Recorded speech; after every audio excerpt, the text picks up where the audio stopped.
Hi Ghosties, I'm Macy. And I'm Natalie. And last week we talked about a few ghost ships, and I thought about adding this week's episode to last week, but there was a little more to this, and I felt it deserved its own episode. So this week we're talking about hauntings surrounding the Titanic. Ooh, in the water? In the water, outside the water. You'll see. Okay.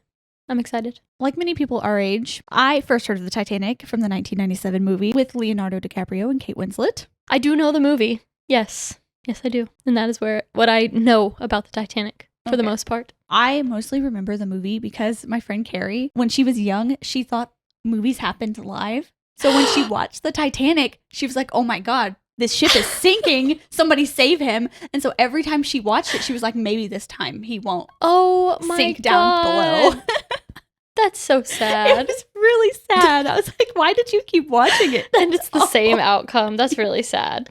And I've always been fascinated by this tragedy, and maybe because of the movie, but it has had a chokehold on me for years. I think about it all the time. That's my Roman Empire. Mine's the pyramids. It wasn't until recently that I found out about anything haunted surrounding the Titanic until one of our listeners, Oliver, commented on our video and told us we should do a video on the relics of the Titanic. Shout out Oliver, because I had no idea there was any ghostly occurrences at all. Me neither, but there are a lot. Our tea is another repeat. We're just gonna keep doing repeats for a minute until we get to spooky season, and we'll order more teas because we are like overloaded with tea right now. We have a lot, but yeah, what is it? Caramel vanilla? Caramel vanilla from the Republic of Tea. Let's go.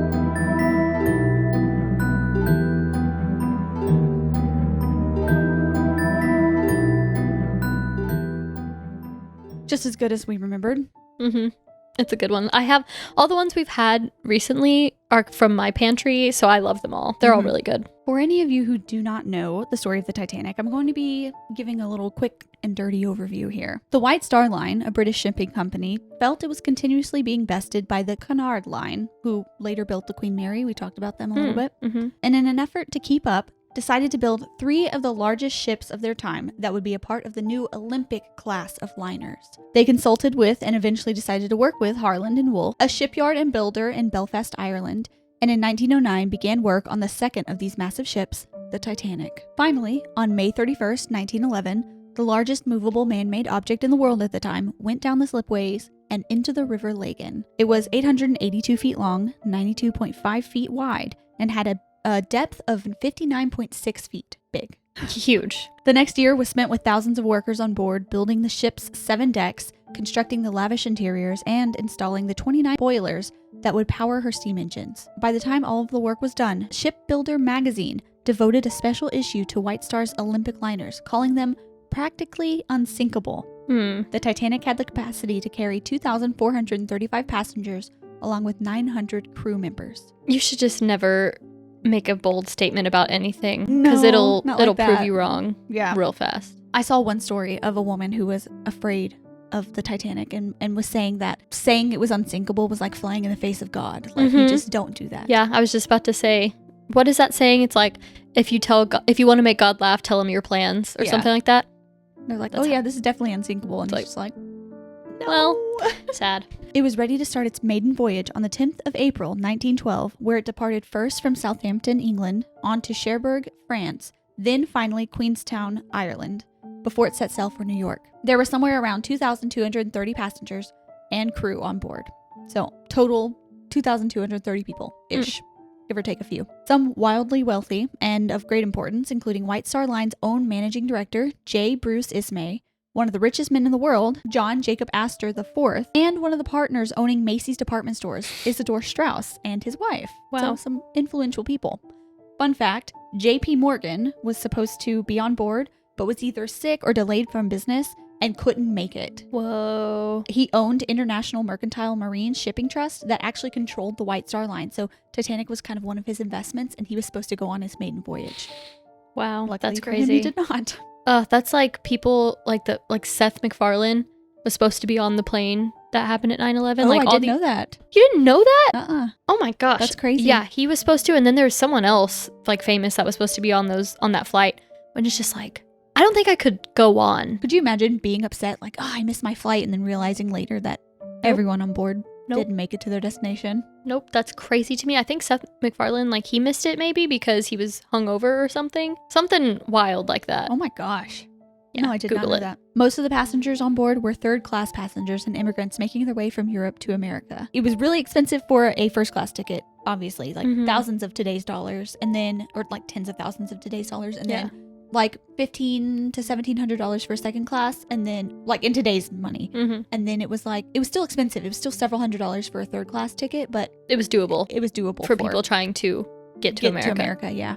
Shortly before midnight on the 14th, 4 days into their voyage, a lookout who was without his binoculars, because apparently the guy who had the keys to the box with the binoculars was either fired or ended up not going, and he took the keys with him. Wow. And so the lookouts didn't have the binoculars, and they either couldn't or didn't try too hard to get into the box. So the lookouts were just up there like trying really hard just with their eyes. He spotted an iceberg jutting out right in their path.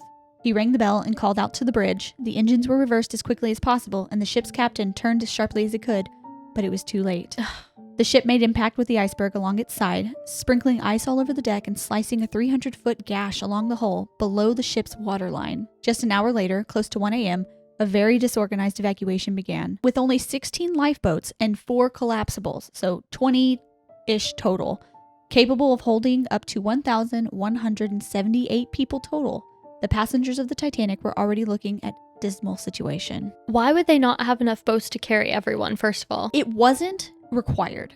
So back then it wasn't required, and they just thought, I mean, it's What unsinkable. could happen? We won't need it. We have life vests, so it'll be fine. I didn't even think about that until now. Even more unfortunately, most of the lifeboats, which were designed to hold up to 65 people, were leaving with just half of that in most cases. Only like 25, 30 people per boat. Why? Just panic? Panic, and then they're like, oh, I mean, we fit comfortably instead of squeezing together, you know? Attempting to put as many women and children on the lifeboats at first, the ship began to break apart. Distress signals were sent out to any ship in its vicinity, but the majority of people on board ended up in the frigid 28 Fahrenheit or -2°C water. I think back when, like in sports, if you rolled your ankle or something, you'd have to dip it in a bucket of ice, and how painful and hurt, like how much it hurt. I can't imagine my whole body being submerged in that water. And I don't want to. That's really sad. Awful. 2 hours and 40 minutes after impact, the ship made its final descent, 12,000 feet below the surface, 350 nautical miles off the coast of Newfoundland, Canada, taking with it nearly 1,500 people. Just over 700 passengers and crew survived the worst peacetime maritime disaster in history. Ugh, the tragedy. The survivors waited another nearly 2 hours in pitch black night on the freezing open ocean before the Carpathia arrived to pick up the survivors. On their way to land, the survivors were recounting stories of people they had seen, but ultimately lost on board. Many fathers gave up spaces on the lifeboats to save their wives and children. The musicians on board all grabbed their instruments and played to help calm the passengers who were evacuating, knowing they wouldn't make it off themselves. The Titanic's chief designer, Thomas Andrews, was last seen in the first-class smoking room staring blankly at a painting of a ship on the wall. John Jacob Astor helped his pregnant wife, Madeline, onto a lifeboat, asking if he could accompany her because she was pregnant, and he was refused, so he kissed her goodbye and was never seen again. And Isidore Strauss, who the Macy's guy, was offered a place because of his old age, but refused any special consideration. His wife refused to leave without him, so the couple decided to return to their cabin and meet their fate together. Over half of the children on board did not make it. Yeah, thank you. I think of the Titanic, I kind of don't think about it in the way that it's like, oh my god, this is a horrible tragedy because of the movie. I'm just like, oh, you know. Some of this was like in the movie. Like you see the couple laying in bed together, and like the man sitting in the room just staring off. Like that. Those things were actually recounted by survivors. Honestly, I think that's what I would do. Just stare. Just like, okay, here we go. Because I don't handle myself well in a panicked situation. I might jump into the water and just get it over with. Probably. I don't know. I don't know. Especially because it was slowly, like it broke apart. So it was sinking and then it broke. Yeah. And then this part went up. Like this and then slowly descended down. Yeah. I don't do well in any type of like very, very serious situation. So I'd either be just like mowing people down, like move, getting to a boat, or I would just sit there and be like, this is it, guys. See ya. Yeah. Sad. I don't even want to think about it. Me neither. That just made me sick. I sent you a video the other day, or you and Kayla video the other day, and it was like my husband sleeping peacefully, me at like 2 a.m. thinking about what my family would do if we were on board the Titanic. Just crying. Yes, that's literally me. Oh gosh. Okay. So moving on. Many things changed after this devastating tragedy. The U.S. Congress held hearings on the casualty and resulted in measures to improve safety and navigation while out at sea. Investigations were also held in the UK. It was a British ship, but it was owned by America, or like a United States company, something like that. Okay. It was like registered in Britain, but owned by America. So they were all kind of had a hand in investigations after. And the international community set new global maritime standards and regulations in an attempt to keep something like this from ever happening again. So things like adding more lifeboats on board to be able to hold all of your passengers. Duh. As I said, the ship sank almost 2 miles beneath the surface of the water, and because of technological limitations, nothing but what had floated to the top or washed on shore was able to be salvaged following the disaster. So anything that floated, people took in, but everything else was kind of just lost to time. Just down there. It wasn't until September of 1985 when a joint American-French expedition led by a man named Dr. Robert Ballard and Jean-Louis Michel that the Titanic was seen by human eyes again. They didn't believe that the ship should be disturbed and instead placed a plaque to remember its discovery and call for it to remain undisturbed. But then in 1987, the U.S. and the IFREMER made several trips down to the ship to salvage what they could. So the U.S. decided, no, we should kind of take what we can. As they do. Well, yeah. Some major parts of the hull were taken, but the ship itself remains mostly intact today. I mean, it's just kind of eroding. Eventually, it'll be gone forever, but right now it's just sitting there, most of the massive ship. More than 5,000 artifacts have been recovered and are strewn about the globe on displays for visitors to see. This is where the hauntings begin. Okay. Now, you making the connection? I see. Because I was like, who's just going out on the boat to be like, this is where it is down there, and they're seeing ghosts? That's what I was thinking. I was like, there's no way. I don't think anybody's making that trip. Well, submersibles, but hopefully nobody else is making a trip around there just for that was a giggles. crazy time. Yeah. There was like a countdown on Twitter of like how much air they'll have left. I know it was kind of morbid. It was very morbid and sad, and a lot of people were making a lot of jokes about it, and I was like, I couldn't even laugh at them. Like sometimes I'll laugh, but that one I was just like, this is horrendous. Yeah. There are exhibits all over the world containing these artifacts from the Titanic, and a great majority of them have claimed to have had encounters with the paranormal, seemingly brought on by the arrival of these items. So sometimes they'll be put in like as a small exhibit in a museum already existing. There's really nothing going on, and then the Titanic items come and they're like, whoa, this is haunted. Yeah. Many of them have even hired paranormal investigators to come check out the unexplainable encounters that staff and guests alike experience. And during spooky season, some of these exhibits will offer nighttime paranormal tours for you to experience yourself. I would love to go to a museum at night. Oh, I would. I think it's night at the museum. Well, okay. I wasn't thinking small Owen Wilson. No. Isn't it Owen Wilson? I think so. He's like a little cowboy. Yeah. No. I'm envisioning like it would just feel heavy. Yeah, I agree. I don't know. With all even the history there. Yeah, even just like the dinosaur bones, I still feel like I'd be like, yes, I there's so much energy. There's just like with the moon up and the veil is a little thinner, I feel, yeah. There are pop-up exhibits all over the place, but there is a more permanent exhibit set up in the Luxor Hotel in Las Vegas, I believe. And also there's like a big museum in Branson, Missouri. That's random. The Titanic. Interesting. The first story I ever heard about something strange occurring around Titanic artifacts was actually this year. Oh. So someone commented that on one of our videos, and I was like, oh, that's interesting. And then not too long after that, I saw a video. It was on the Today Show or something like that. And it showed there was an exhibit set up in the Volo Museum in Chicago, which mysteriously flooded. Oh. Security cameras captured a video of the room filled with pieces from the long-lost ship, including a sister car to the only vehicle that was on board when it sank. So there was a car on board, and they'd only made 2 cars. And its sister is in this museum. Very suddenly, the floor began to be covered in water as if a scene from the movie. Like it looks like the movie. You just see water just start flooding through on the ground. And though there was some rain that night, the building had not flooded in more than 40 years. The concrete floors all around the perimeter of the building were completely dry. There was no evidence of any roof leaks or pipes bursting in the buildings, no holes, nothing. There was no explanation that anyone could find for the large amount of water that was filling the room. That makes me sick. It's scary. You should watch the video. Damage stuff? I don't think it damaged. It was mostly on the floor, and they were able to get in and remove the pieces that were in there. That makes me feel like it gave me goosebumps. They're angry that their stuff is in. I don't know. Not that they're angry with their stuff. Maybe they're angry that it happened to them. I don't like that. Do they? And I'm also interested to know if the artifacts, if they know who they belong to. If they're just like, oh no, some girl's necklace. Like that's what I envision. Like. Some of them they know and some of them they don't. Like sometimes they'd find like a suitcase with things and they'd have a name on it. But a lot of them know. It's just random little things. One thing that many of the exhibits across the U.S. have in common are the sightings of apparitions throughout, voices calling out, and many interactions with what has been described as ghost children. One employee at an exhibit in Tennessee claimed to have heard the voice of a woman say, "We're here," while she was cleaning up one of the rooms. She just heard it in her ear and turned to see, and nobody was there. We are here. We're here. That same employee had also felt a disembodied hand touch her on the shoulder and could hear a child's laugh while walking up the stairs when there were no guests in the building. One of her coworkers had seen a small ghostly girl peeking around corners as if playing hide and seek, and one small boy in a white button-down shirt jumping around the cases. That just made me sick. I don't like when things like peek. Yeah. Yeah. That's gross. Yeah. That's too much. I'm freaking out. Way too much. In Orlando, Florida, the exhibit was so haunted. This is one of the locations that was once offered paranormal tours and allowed investigations to capture any evidence they could. Staff here claimed to see and hear a multitude of eerie events, particularly after 11 p.m. when the place closed. They have heard the sounds of orchestra music playing loud when the speakers had already been turned off. They have had their names called, followed by far-off giggles. And one of the employees claimed to have had his hair tousled by an invisible hand. I don't like the giggles. No. That's too much. Anything childish. It just feels demonic, honestly. Yep.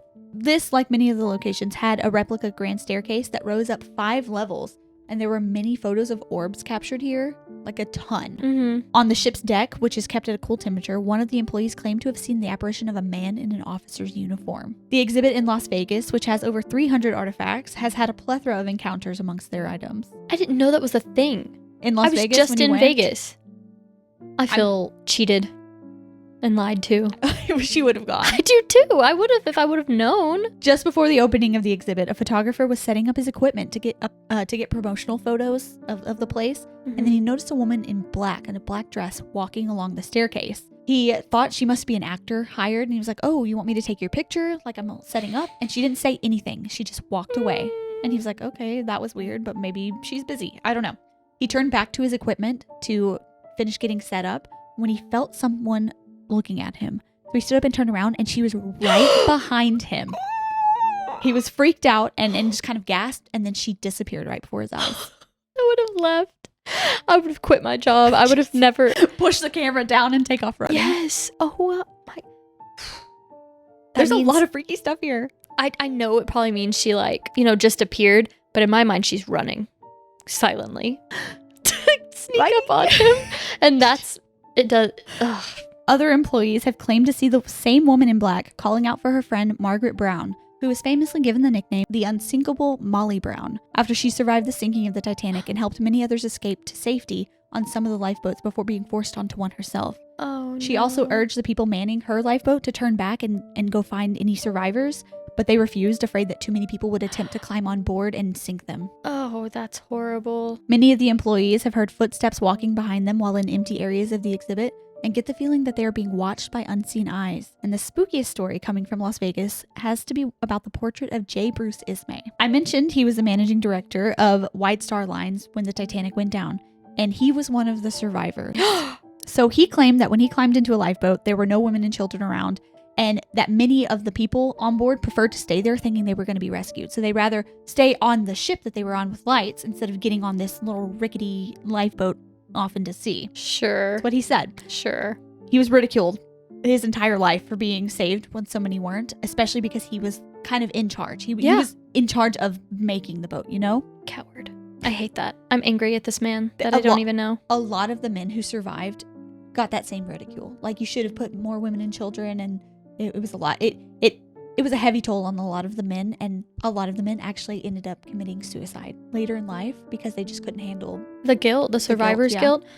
Especially being on a boat where it's like, a few more people can fit on here, and you're just like, no, go. I don't know. Lets you really know, like, you find out who you really are in a moment like that. Like in the movie, that guy who like pretended to be a woman, you know, the like really rich guy, like that kind of thing happened. I don't know if any of them pretended to be women, but I know there was a 10-year-old boy who couldn't go on with his mom and sister, and a man grabbed a hat and put it on his head and said, "Let this girl on," and and carried him over to the lifeboat so he could be with his family. Why would they not let a 10-year-old boy? I don't know. I guess they were looking for small girls, women, and children only. Oh, and he was bigger. Gosh. I don't know. That's horrible. There were so many horrible stories. I spent don't a lot of wanna time know. crying. I don't want to know anymore. The people of the Las Vegas exhibit believe the spirits attached to the Titanic artifacts are also unhappy with Ismay. One morning when opening up, one of the employees noticed the 3-foot by 2-foot photo of Ismay was knocked to the ground. They believed it must have been a prankster or something, so they went and they looked at the video from the night before. There they saw a clear view of an empty room when the photo slowly slid down the wall, and right as it hit the ground, it turned to its side and slid across the floor. Do they have, is a video? I didn't see it, but in the article, they talked about seeing it. So, oh my gosh. After this, the exhibit directors fitted the pictures with sensors and an alarm that would go off if it were touched, thinking there's no way. Someone must be up to something. Yeah. During one paranormal tour, the group heard the alarm around the photo go off as they passed by the room containing the photo. Nobody was in the room, nobody even remotely close to the picture. So a ghost was trying to snatch it. Get this out of here. Yeah, we don't like him. He doesn't belong. We should get rid of it. The Georgia Aquarium also had relics on display, and many volunteers had strange encounters while on duty. They believe that the spirits attached here must have come from the wreckage following their lost belongings back to land. Some of them have been touched while walking through the area set up for the Titanic, and they requested a paranormal investigative team to come through after closing to catch any evidence the staff is actually experiencing things. Mm-hmm. They reportedly captured recordings of ghostly voices speaking to them and photos of shadowy figures roaming the halls. In the aquarium? Well, they had a section of the aquarium set up for it. Okay. I don't know. That just feels weird. It's water. It's all like maritime things. True. I guess. I don't know. When you said aquarium, it just kind of threw me off. It just felt like, wrong. Here's the sharks and here's the Titanic. Yeah. I don't know. In Branson, Missouri, like I said, they have built a Titanic museum to look like the infamous unsinkable ship. It has the same dimensions outside, though it's only half the ship. So it's just the front half of the ship, but it's built with the same dimensions. Whoa. And it looks like it. It's really cool looking. And inside contains more than 400 artifacts salvaged from the ship and passed down from survivors, like wedding rings, pieces of the ship, life vests cut off one of the bodies recovered from the wreckage, and the only surviving Bible on the ship, given by a reverend on board to his sister-in-law to return to his wife because he knew he wouldn't make it as she was lowered off into a lifeboat.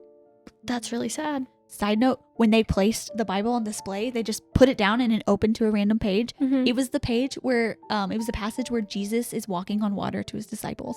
Just very spooky energy there. That just gave me chills. That's weird. That's so weird. But now I want to go to the museum. Let's go to Branson. I was gonna say, what else is in Branson, Missouri? Lots. It's a big tourist place. I've seen commercials, but it just feels random. It's like Missouri to me is one of those states that doesn't really exist. Okay. It's like Missouri, Ohio, Vermont. They're not real. Branson probably set up the Titanic so that people would believe that they're real. Okay. Tour guides and other employees at the Branson Museum have claimed to see mysterious apparitions and strange paranormal phenomena all throughout the colossal exhibit. One of the spirits supposedly spotted is that of John Jacob Astor. He was spotted by one of the employees standing on the grand staircase, a replica, a number of times. He is seen near the top of the stairs, right across where a replica of his room was. So they kind of recreated his personal room, and he's seen kind of lingering around that place. That's creepy. Several employees have also claimed to see a small child in the music room darting around the piano, and some visitors have been brought to tears while inside the museum, claiming to be able to hear screaming as if they were on board during the 1912 calamity. Oh my... What? They'll just suddenly be overcome with emotion and hear screaming, like kind of distant wailing and screaming. That's too much. It's so sad and scary. The crew from Ghost Adventures visited the museum here to investigate the many claims of ghostly activity and captured a number of strange things with their equipment. I don't know if we believe all of this or not, but either way, very interesting to watch. Zach Baggins and a few of the employees showing him around actually felt a cold spot near the piano where many have claimed to see the child playing. So they're standing there just talking, and he puts his hand down. And he says, "Whoa, whoa, whoa, that's cold. Come here. Do you feel this?" And they all like reached their hand there, and it was just like this little circle of freezing cold air. I don't like that. One woman who was cleaning the captain's bridge and promenade deck one night had a very strange encounter. She had just finished wiping down all the windows on one side and moved to the other to start cleaning up. When she turned around, she noticed two very clear, small, like childlike handprints on the window. She thought, oh, well, maybe I just missed it or something. Came and started cleaning it off, and it was on the other side where she had just cleaned everything. I don't like it. I don't like it. The crew of Ghost Adventures also saw these handprints while touring the place before they began their investigation. So they walked in and they were kind of getting the rundown from the employee. The employee was telling them about the handprints they saw, and he turned to look at the windows, and there were handprints on one of the windows. And she was like, "We just cleaned all of this." Do we believe that though? I don't know. On the show? I don't know. But she was like, no, we just cleaned all of this for y'all's arriving. We wanted to make sure it was nice and clean for y'all. Well, then when they came back to do the investigation, when they came, there were 3 employees had come through just to do a double check, triple check that the place was clean. They came back for their investigation, and 2 handprints on another window appeared. I don't know if I believe it though, because it's just for like the show. I don't know, maybe not, but it was really freaky. Yeah, I believe the employee, but I don't know if I believe people getting paid. Well, for show.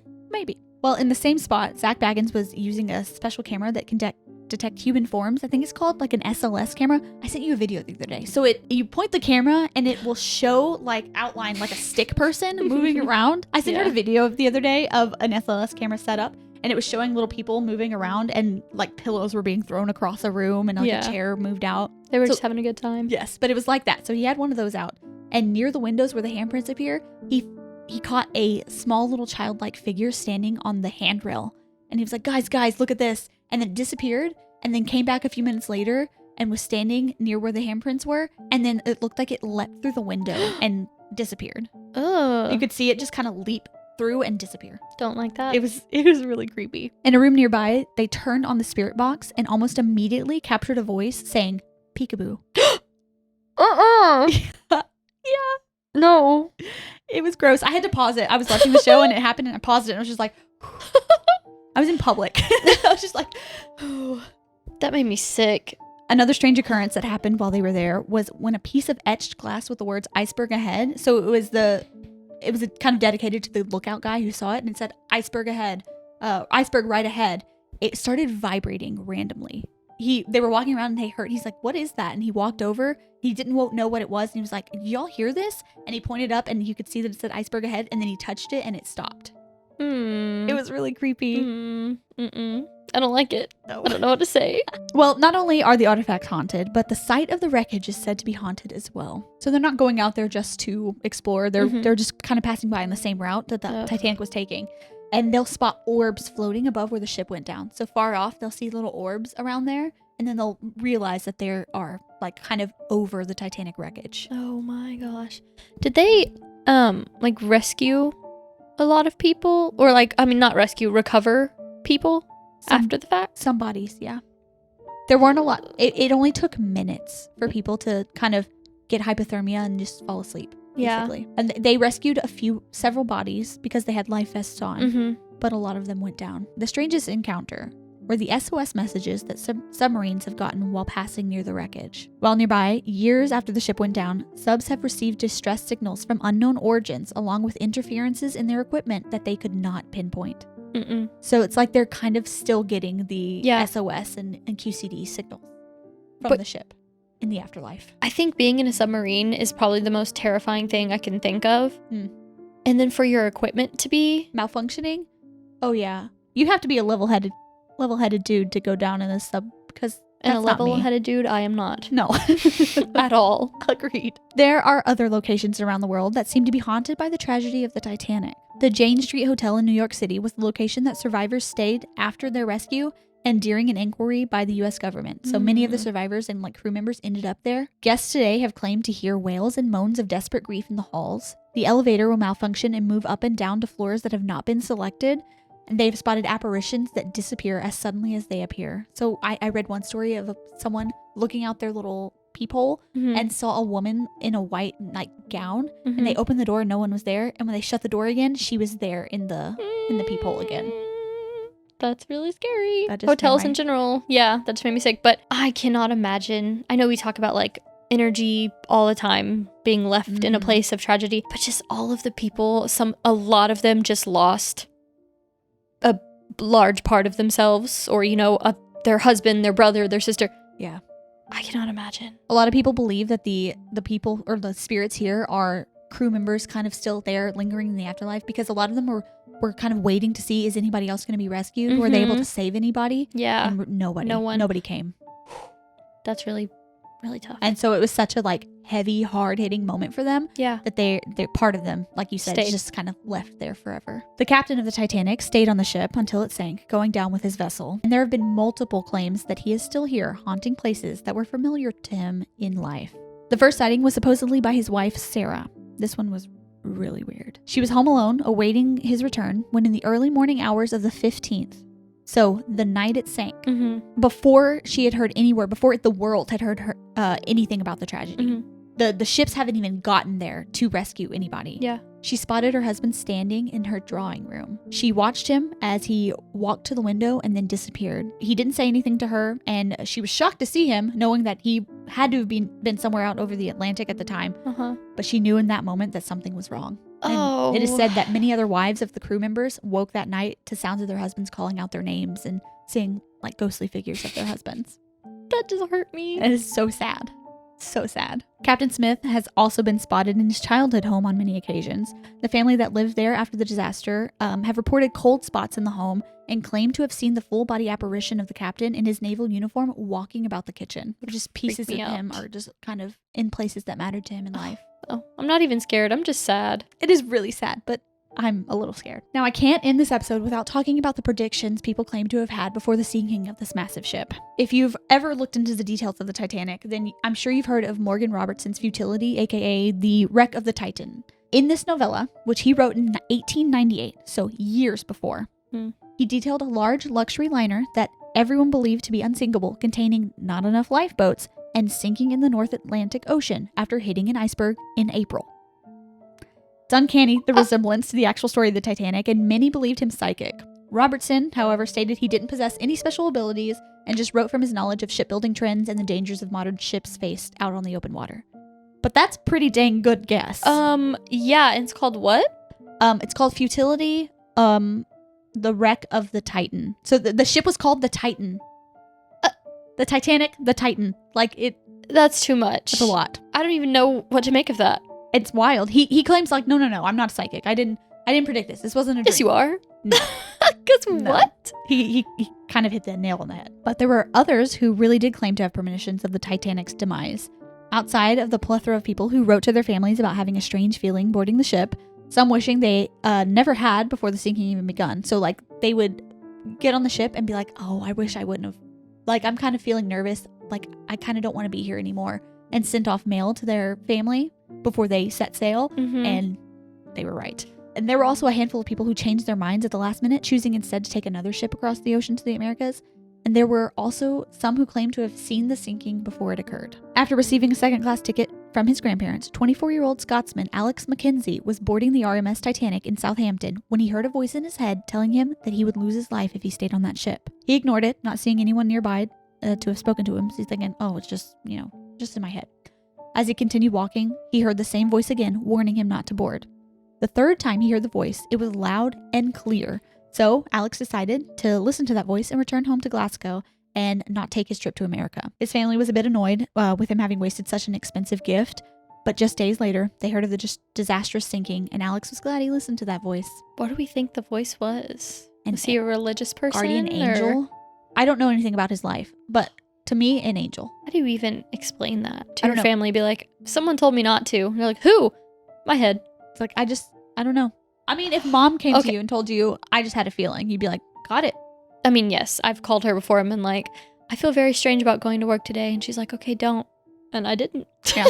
I don't know, man. Before taking the voyage on board the Titanic, Bridget Delia Mahon, a young woman from Dunmartin in County Mayo, Ireland, had her tea leaves read by her brother. He supposedly predicted a terrible disaster that would end in her demise if she left. He was later informed that his sister did not make it to Brooklyn to be with her family and friends. That hurts. Yeah. That really hurts. He was like, don't Why go. would you not And listen? she's like, oh, it'll be okay. It was not okay.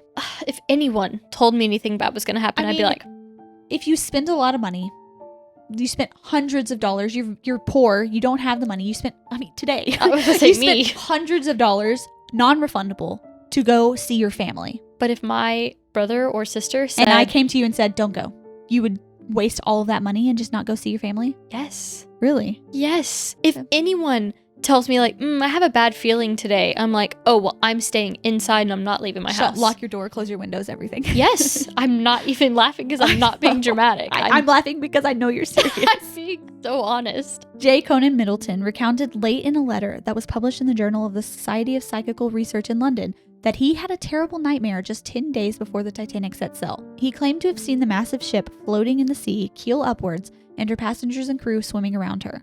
The next night, he had the same dream. This time, he was floating in the air just above the wreck. Just 48 hours before he was scheduled to set sail, the business conference he had planned to attend was postponed, and he did not take the voyage across the ocean. Quote, "But for that cable," he said afterwards, "I would have been on the liner in spite of my dreams. I know now that had I boarded her, I would have been killed." Oh my gosh. Now, the spookiest supposed premonition came on the night of April 14th from a young dying girl in a Scottish orphanage. Oh. She was vividly and tearfully recounting to those around her that there was a massive ship sinking in the North Atlantic and hundreds of people were drowning while a man named Wally was playing the violin. Unbeknownst to the girl and the people working at the orphanage, exactly that was occurring. Wallace Hartley and 7 other musicians were playing their last songs as the rest of the passengers were saying their goodbyes to loved ones and racing to find a lifeboat that wasn't there. Oh my god. Oh, I'm gonna cry. And that is the Titanic. Oh my gosh. Well, okay. You know, me and my dreams. That's why I can't go on a cruise. Yeah. I died on a cruise in my dreams, so I can't. I can't go on a cruise ever because just no. Well, yes. I did not. I didn't want to anyway, but that dream, It solidified it for you? yes. Mhm. And like Ryan thinks that's crazy and he says, No. we can go on a cruise. We can go. I'm like, I will not be going and you will not be going because we both died in my dream. I have always put a lot of stock into dreams, especially because there are dreams and then there are like dreams Prophecies. that you know are real. Yes. And I put a lot into that even before I read anything about it. Mhm. I've always thought that. Me too. And especially after doing this, no, I believe a dream. It is what it is. And Yep. I will live my life following. Yep. I'm Those dreams. not missing out if I don't go on a cruise. No, especially nothing that's called unsinkable. That new big one. Like, I think it might be Carnival or something. I think I know what you're talking about. Huge. Like, But it's Huge. much like a lot of the cruise ships today are even bigger than the Titanic. but I just don't like the idea of people that build cruise ships being like, this is the biggest one yet. It's like, why are you doing that? What's wrong with this one? That's taken a bunch of trips. Why do you need to build this new one? And then go on. You would not catch me dead. Whatever. I don't even know the saying. Going on a maiden voyage of something. No. Especially if it's a big deal. Something's gonna happen. There was a family who they had all their stuff loaded on the Titanic. Were about to get on and like they just felt weird. They're like, maybe not the maiden voyage. Maybe we should take another trip or another ship to America. Their servant went with one of their servants went with their belongings and they went on another ship and he and their belongings did not make it off. That is the most evil thing I've ever heard. I don't know if they forced him to or if he was just like, oh, you know what? I'll just go with your stuff. It'll be okay. I'm getting a cool free trip, you know? I feel like they told him to go. Well, you always think the worst of people anyway. I do. Trust your instincts. Water, bad. Cruise ships, bad. We've established this and we will reiterate that till the end of time. Yep, but this was a good one. I learned a lot. I didn't know all of this information about the Titanic. Me neither. I knew a lot because, like I've said, this has been my Roman Empire. I have looked into it and watched so many documentaries and stuff on it. But there were a few things in here that I was like, wow, I did not know. Mhm. All the haunting stuff, all the paranormal stuff, I had no clue. I'm intrigued. I would like to see some of We this need stuff. to add it to our list. We've got a long list of places to go. And no dollars. Anyways. We need to stop talking about how poor we are. No. Maybe we need to say that we have money. We attract money. A mind Money of comes abundance. to us. Anyways. We appreciate you being here with us. We hope you're not on a cruise ship right now. And Imagine. We're just like, you will die.